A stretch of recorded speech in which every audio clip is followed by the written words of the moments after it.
వానల పుణ్యమా అని ఎండ దేవుడు దయదాల్చిండు గాని లేకుంటే ఈ పాటికి నెత్తులు వల్గ ఎండ కొట్టాలి.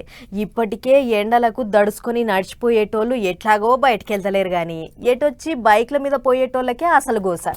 ఏదైనా పని ఉన్నదని బండి తీస్తే పాపం సిగ్నల్ల కాడ ఆగితే పెద్ద పరిశానే ఉంది.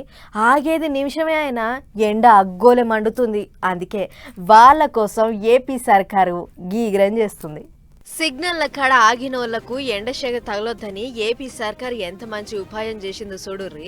విజయవాడ పట్టణంలో ఎక్కడైతే ట్రాఫిక్ సిగ్నల్ చాలా సేపు పడుతుందో అగో ఆడ ఈ గ్రీన్ మ్యాచ్ అనే ఉపాయం చేసి అధికారులు మంచిగా డేరాల సొంటి పడదాలు తెచ్చి అటు ఇటు బందోబస్తుగా గుంజిగట్టిర్రు. చూస్తుంటే ఇంటి ముంగటేసే 8 కర్రల టెంట్ లెక్కనే కొడుతుంది. దీంతో ఎర్ర లైట్ ఎంతసేపు పడ్డా సరే నిమ్మలంగా పోదామన్నట్లు ఆగుతుర్రు జనాలు. అయితే ఎంత ఎండ కొట్టినా బండి పోతుంటే జర్రంత గాలి వస్తుంది, పానం తూర్తి పడుతుంది. కానీ 45 డిగ్రీల ఎండల ఎర్ర లైట్ పడితే పైనంగా ఎండ కిందంగా ఆగడు.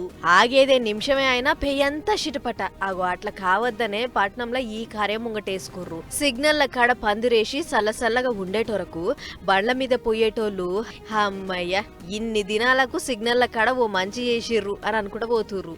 ఇంకొందరైతే ఒరకు గిదేం పందిర్రు నిన్న మొన్న లేదాయే అన్నట్లు పరిశాను.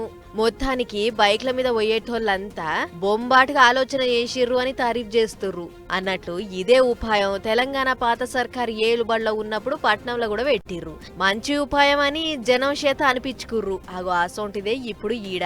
ఏదేమన్నా గాని సర్కారు చేసిన ఈగ్రం అయితే బైక్ల మీద తిరిగేటోళ్లకు చాలా నిమ్మలం అనిపించే ముచ్చటే. ఇప్పటికైతే సింగ్ నగర్, డబ్బా కొట్లు centre, RTC complex, KCB junction దిక్కే పెట్టిర్రట. గాని రేపు అక్కరున్న అన్ని జాగాలలో పెట్టాలి అనే ఆలోచన చేస్తుర్రట. చూడాలి మరిగా ఏం చేస్తారో.